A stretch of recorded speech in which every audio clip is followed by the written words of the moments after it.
Hello and welcome to Auspol Explained. I'm your ginger-bearded host David, and today I will be discussing micro parties by interviewing an actual candidate for a micro party. So joining us from Sydney via Zoom is Meow. That's his name. Hello, welcome to Auspol Explained. I'm so happy to have you. Could you They're just here. Thank you. Could you just introduce yourself? So your name, your background, and also a brief physical description for accessibility purposes. My name is Meow-Ludo, but I just go by Meow. I have a very unusual name that I changed about 15 years ago or something. I was described once by a journalist as having a scraggly ponytail.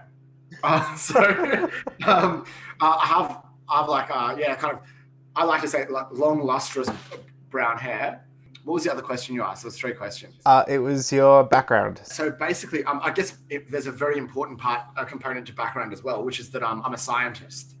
So I'm a scientist that joined politics. I joined with, I actually got courted by a party called the Future Party that then became the Science Party. And I joined them as they became the Science Party.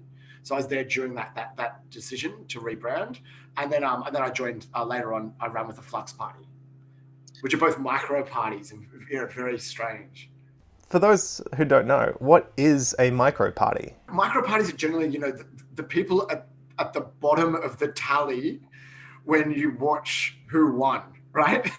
They'll have Labour with a huge slice of the pie, Liberal, Green will have a slightly smaller one around 10%, and then there'll be this other section, and in that other section is where the micro parties live, and generally they're a mixture of all sorts of crackpots and single issue parties, and of course I'm going to fit into the crackpot section. But it's generally people. When we think about micro parties, it could be like groups of kind of small people who care about one thing in particular. So you have things like, Help End Marijuana Prohibition Party with the anagram hemp, HEMP. And then you have some quite right-wing parties. So you have things like the Australian Christian Party, for example. So generally micro parties haven't met the threshold to get Australian electoral funding. And this is this big shining beacon of hope, which is that if you can crack 4% of primary vote, you're going to get funded by the Australian Electoral Commission, the AEC. So that's kind of this dream, because if you can do that, you run in every election. Now we see this with people like One Nation, even if they don't get seats, and Greens as well, as long as they get above 4%, they're still able to fund themselves and have full-time positions and things, because it's serious money. You get up to $4 per primary vote. When you're talking 4% of 100,000, it turns out to be quite a lot of money. That is actually a very good point to make. I feel like a lot of people don't know that, and that is one of the arguments of voting for small parties is that if you give them more than 4% of the first preference votes, they get money, and this could help their future campaigns. That could help them grow. It's not like you vote for a party and they don't get in. You're like, that's it, time to give up on my dreams. If I could pass one piece of information on to every person, it's please, please, please vote preferentially properly. Vote for the party that actually represents you the most first, and then put your numbers all the way down. Because a lot of people will say, oh, I wanted Anthony Albanese to win when I ran against him. So they're like, I put a 1 in his box and a 2 in your box. And I'm like, oh no, if you'd reverse that, I could have got money and he still would have won, right? And a lot of people outside the micro party system don't kind of know about that. That 1 is who you want to get your funding. And all the rest of the numbers, they're kind of about how your interests move, and who represents you best. So what motivated you to get into politics? I kind of always had wanted to be involved with the political process since primary school. So I was like in the SRC. I was in the SRC in high school. I kind of left it as I got a bit older and got more interested in technology. And it was always something I'd picked as I'd wanted to do. A lot of my family and friends said one day, little Meow is going to be prime minister. And I said, no, I'm going to be world emperor. Prime minister's not enough.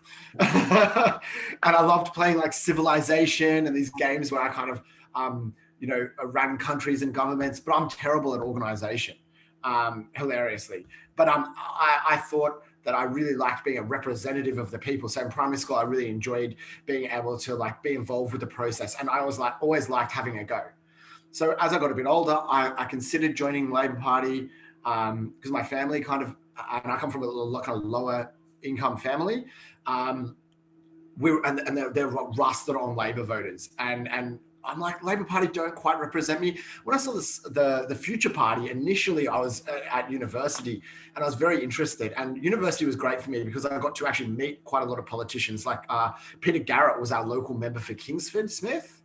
I got to engage in the political process a bit more, but it kind of wasn't quite for me. I didn't really enjoy university politics. But then I got introduced to some, at the Meet Your Local Candidate thing, got to meet some, independents and other people. And then through the technology scene, I actually got introduced to the Future Party. So there was Peter Zing was running a non-registered party called the Transhumanist Party. And I was a transhumanist at the time, which is someone who is interested in using technology to advance our own evolution. And I was heavily involved in that debate from a genetics perspective.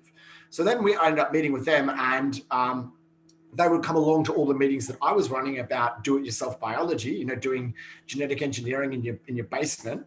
And they invited me to come along to their meetings, saying that I would probably really enjoy it. So I went along, and then got along quite well with some of them, got along not so well with some of them, but had the best conversations. And then I'm like, oh, this is really awesome. I want to get involved. And then I was asked to run. And I said, oh yeah, I'm going to give it a go. And then that began my brief political career. Just to expand on a little moment, people might actually recognize you from a bit of a news story where you put your Opal card, which is the transport card for Sydney, into your hand. And there was a little bit of a legal issue there. Basically, one of the things about micro parties is that it's very hard to get noticed. So being very extreme is something that's beneficial in a micro party. So we'll come across this in a moment. So for example, Pauline Hanson, by being so extreme with at the times her unequaled race-related views in Parliament, actually meant that she got a disproportionate amount of media coverage. So for a micro party, that's a really great thing. So generally, micro parties try and attract candidates that have some media presence already because it's actually very beneficial. And I have a very unusual name, so that's clickbait. It brings eyeballs, and eyeballs brings votes, right? So this is an important strategy for a micro party. Attract high-profile candidates. And you see it quite a lot. And often those high-profile candidates can actually be independents because they're so well-known, the media will already report about them. So I had a court case that involved me taking Transport New South Wales to court over the right to travel with an Opal card in my hand. It was very high profile because it was one of the first transhumanist or cyborg law cases in the world that talked about the interactions between digital rights and personal sovereignty or bodily sovereignty. So how many rights does a government or a technology company have over the technology that goes inside your body? How much of it belongs to you? How much of it belongs to the company? And what can they kind of do there? Now, this is, as my lawyer said at the time, this is the thin end of the wedge. So Transport New South Wales choosing to switch off the Opal card that was implanted in my hand doesn't really affect my day-to-day life experience that much. Like I can just tap on with a credit card and me having it in my hand. There's no huge difference. I got Section 10s on both charges, but I didn't actually take it through to the Supreme Court, which I could have done to establish my legal right to be able to own that. And that's something that I may choose to do further down the line. Now, speaking about why is this an important case? There is, this is the thin end of the wedge. And the wedge actually goes up to things like in the middle, the most important legal case will be around cochlear implants. So if a person with a cochlear implant, which enables them to hear, chooses to hack their cochlear implant and break the terms of service, similarly to what I did by modifying this card, would Cochlear be able to switch off their implant? This is kind of interesting because the thing is, it's actually similar in the way that all it does is revert them back to what they were before, much like my implant being switched off only put me back to what I was before. It doesn't actually impact my quality of life in a way that I wasn't already experiencing it before the implant was implanted.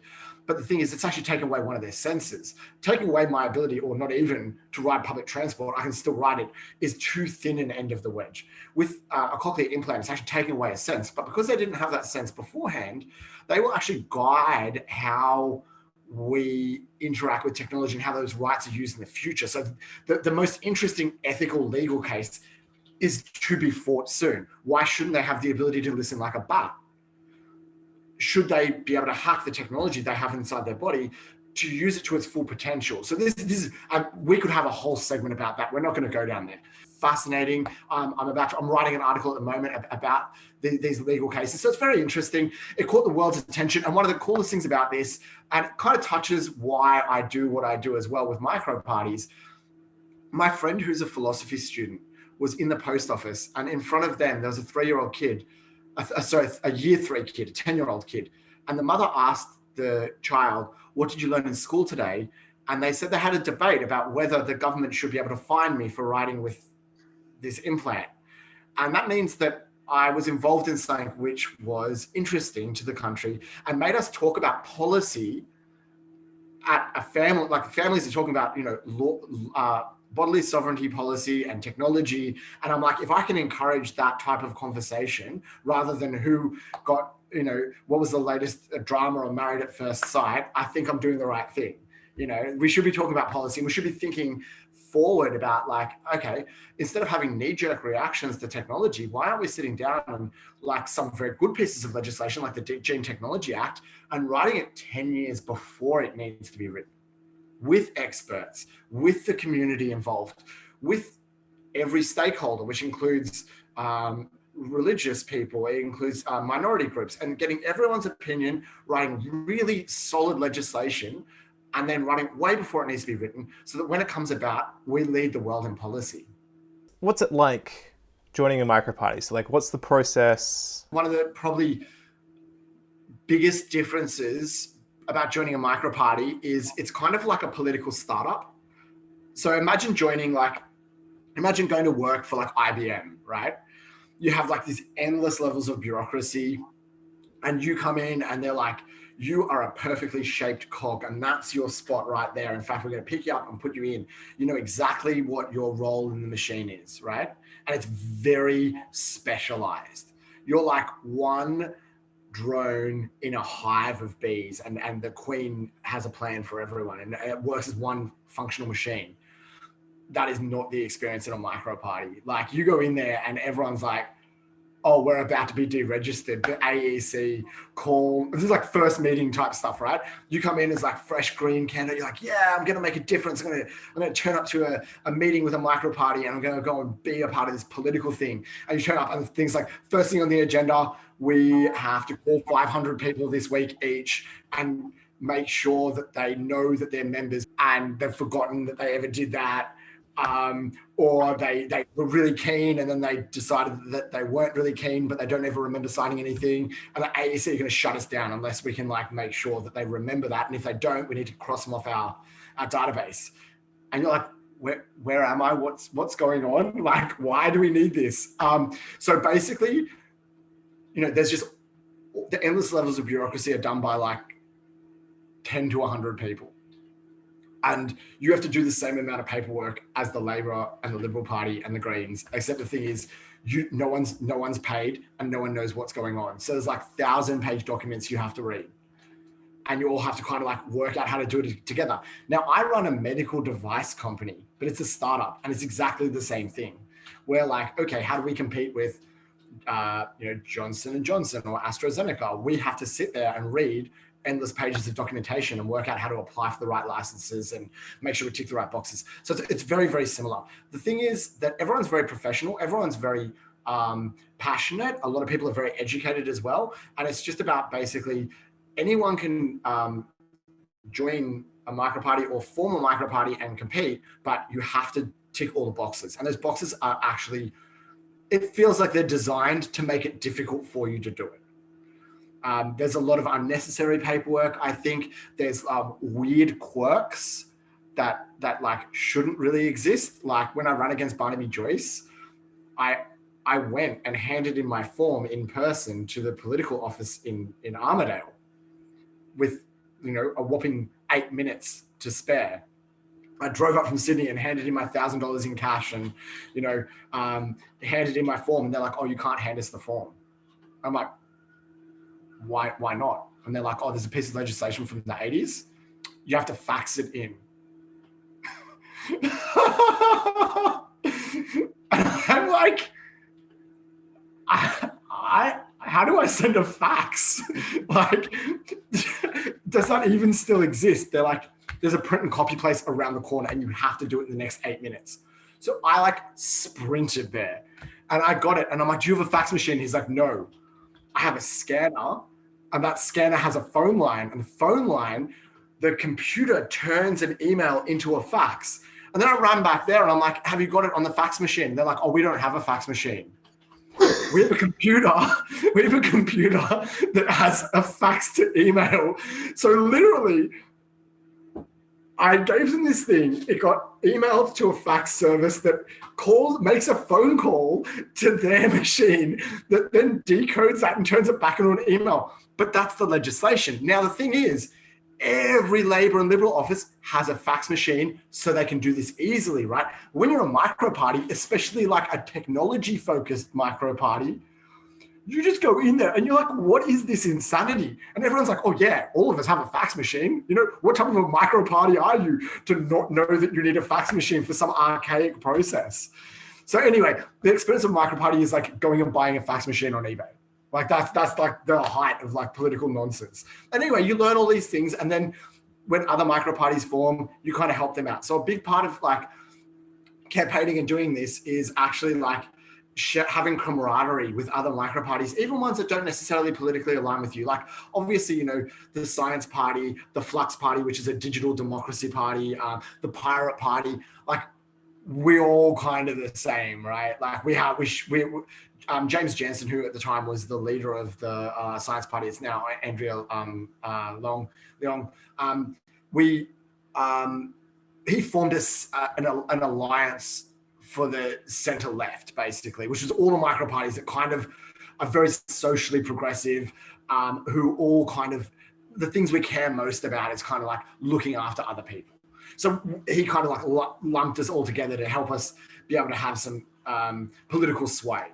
We all help each other out. We all go to each other's meetings and we kind of give each other advice about how to do things. And it's kind of reminiscent of, have you ever seen those conventions for people that run their own micronations?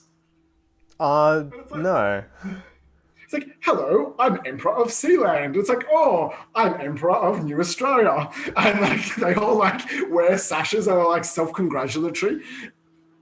Micro parties are kind of a bit like that. It's like, "I'm president of the of the Science Party, and I'm president of this." And but the thing is, micro parties can actually make a huge difference. Some micronations do too, but in a bit of a different way.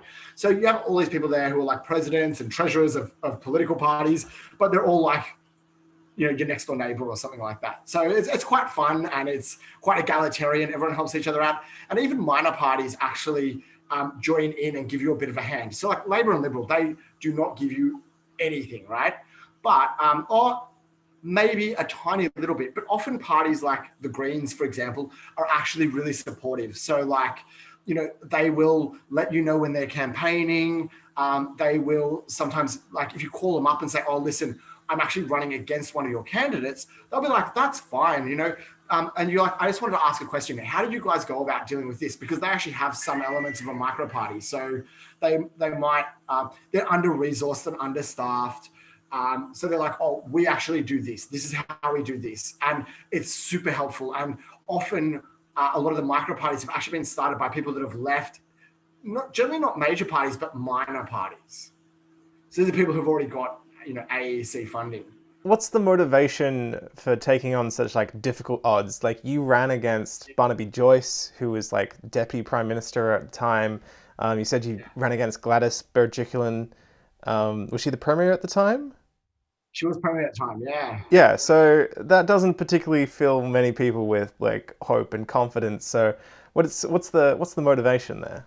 It does fill some people with hope and confidence. My motivation actually changed over time, right? I think it started out like I thought I was gonna get at least 4%. And I realized like the reality of that after running my first election. And it's really good when other independents are running and stuff like that, that you give them a real healthy dose of reality, which is like if you expect to get 10% of votes, you are sorely mistaken unless you have a few $100,000 or you already have a massive public profile. Like it's just not going to happen, right? But it doesn't mean you can't make a difference. So, like, I think my happiest moment campaigning and the thing that filled me with the most like comfort in what I was doing because it's very expensive. You know, I've probably spent somewhere between 15 and $25,000 out of my own cash running, right? It's not cheap. Like, and you can claim some of this back from the party, but you don't want to because you believe in the vision, right? So you're like, nah, keep it and put it towards advertising. Like we need it. And you know, a party like Science Party turns over like only about $80,000 a year, right? In donations. That's not much considering that like one political candidate who gets the lion's share of the votes in one electorate could potentially make more than that in AAC funding. And when you run a candidate across every electorate in Australia and all of them get at least 4%, that turns out to be like serious money, right? To make you even further ahead of everyone else. So Australia loves an underdog and it's cool to go in there and give it to the big guys. One of the things I like most is being able to hold politicians to account in a public forum. So being able to actually have airtime in front of people, sometimes in front of television cameras, and being able to actually ask. When Anthony Albanese said that we as a country punch above our weight in science, I can say we actually don't. And I'm a scientist, and I can say that to you in a public forum. The amount that we fund our scientists is not enough. We need to at least double it to compete on the international stage. So what you're saying is, and I swore, I basically said though, it's complete nonsense. Don't misrepresent scientists in Australia because I'm here to hold you to account. That's my job, right? So, and that's why I'm running with the Science Party is to have that, to give scientists a voice in parliament, but not just scientists, science as an industry, science as a discipline. But probably my happiest memory campaigning and running was when I was running against Gladys with the Flux Party. I had a lady come up to me with her 4-year-old son, and she goes, "Listen, he just wants to meet you because his dream is to grow up to be a scientist and a politician." And like that warms your little heart, right? Like, dude, I got 700 votes in that electorate. But a little kid came up to me and said, like, "You're my hero. I want to be like you when I grow up." And I'm like, you know what? I made all that money I spent on that campaign worth it because if I inspire one kid to get involved with politics or science or both, you know what? That was money well spent. And I'd do it again in a heartbeat. That's amazing. That's really sweet. Yeah. And you know, this stuff happens pretty regularly when you run. You know, I ran in Armidale in New England, which is like, it's a country seat, right? And I'm a technophilic city kid. And I've gone to the middle of the country and said, I want you to pick me to represent you, right? And I thought, you know, I was working in ag tech at the time, which was kind of cool. And I won the respect of a lot of farmers through being able to talk the talk on radio and talk about agricultural technologies and how they're changing. And I actually got more votes there than in Grainler, where all my friends live. And I couldn't even vote for myself in New England. But I got handwritten letters from people saying, "Thank you for coming out here," because everyone forgets about the kids that play Warcraft on a farm, the kids who are interested in science and aren't able to move to the city because it's too expensive. And we feel like outcasts here, and you give us a voice. And when you go out there, you realize that like being part of a micro party, you represent a small minority, but the less people you represent, the more passionately often they feel about what you're doing because you give them a voice where generally it's erased. So, you know, Barnaby Joyce got something like 70% of first party preference votes, which is huge. But the people I represented respected the fact that I paid my own money to represent them in a generally unrepresented discipline, science in the country. So I think it's important that micro parties exist. And it's just expensive and it sucks that, you have to take time off work and go spend all your own money and do this thing, which is crazy and hopeless, but you do give people hope. And that's important. Fair enough. I think that answers the next question, which is there a goal outside of winning? 4% primary vote. So please vote for micro parties. Because if you can get a micro party to 4%, you basically tell the government, this is an issue we care enough about that electoral funding should continue to represent it, even if those people don't get seats. That's what it says, right? And less than that, those parties essentially get taxed. Now, if you listen to political commentators like Anthony Green, he talks a lot about this. You lost your deposit. It basically becomes a tax on smaller parties. So that's a big goal. Get those micro parties you care about above 4%. And is there a goal? I think it's, basically giving a voice to issues you care about. Would you recommend that people get into joining political parties, specifically micro parties? Yeah, yes and no. So I'll qualify that. It's a very rewarding thing to do. There's the smaller the party, the more infighting there often is. So that's one thing to be kind of aware of. Now, there's infighting at all levels of politics, but there's faction. If you have a micro party with 10 people, there's probably factions. I know that sounds hilarious, but there actually is. So be kind of aware of that. It's a popularity contest. So there's always going to be this kind of stuff in there. As a popularity contest for a micro party and for a major party, that's literally, you go and put your number next to the person in order of preference of who you want, right? So there's always going to be a lot of fighting. That's okay though. If you're unified by a vision that exceeds the importance of that, then it's fine. I think it's one of the most rewarding things that I've ever done. I highly recommend everyone to get involved. I think the death of democracy is political apathy. So I actually will rephrase that. Yes, you should get involved. And if there's no party that represents you, start the World of Warcraft party, start the after party, whatever you care about, get involved. And even if it's an excuse to just go and drink with your mates once a week to once a month while you run this live action role play political party where you're doing it just for the lols, get involved and have a good time, because that is better than not caring. If you are able-bodied, go out and hand out flyers. With the micro parties, we'll often hand out flyers for all the other micro parties, even ones we disagree with, just because it's important that their voice is heard and people know that they exist and what they're about. So often the micro parties will go and collect the flyers from the bin for all the other parties and redistribute them. And there's a sense of friendship amongst that. And should you get involved? Yeah, definitely. Because I think at the moment, we have this kind of concierge democracy where we are kind of told that, voting for smaller minor parties and micro parties is never really going to change anything. But if you look, there's been a trend. Almost, my prediction, next election, more than half of first party preferences will be for newer parties, not the old two parties, right? And this is, at the moment, I think it's 47%. I went and checked. And that means that this is a movement that's growing. And I think that having a minority government with all these different viewpoints represented would actually be a really good form of democracy. And I actually believe now in digital direct democracy, where we have essentially a plebiscite on every issue. Because I think people are motivated enough to be able to do that. And if people care, they should be represented like that. So yeah, go out, start a micro party, change the world. That is all my questions. Is there anything else you'd like to really quickly add? No, I think that's probably it. Oh yeah, I'd like to add, politics is a blood sport though. A word of caution to people who want to run. People get really nasty. There's groups of people determined to destroy my personal and political life. It's my family has received death threats. It is full on. Even as a tiny little micro politician, it's a blood sport, and be prepared for that. It can get quite nasty. I've had threats of physical violence in person against me where I've been handing out flyers for representing my views. But I also think that highlights the importance of why you need to do it, that you shouldn't be intimidated.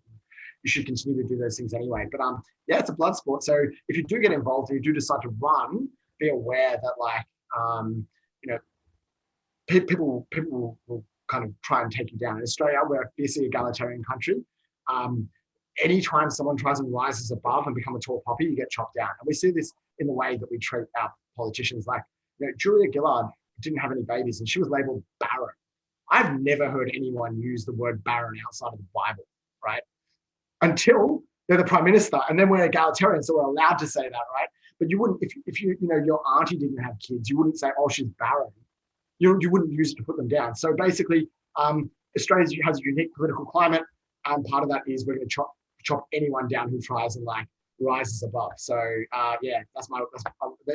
but do it anyway. It's fun and it's really important.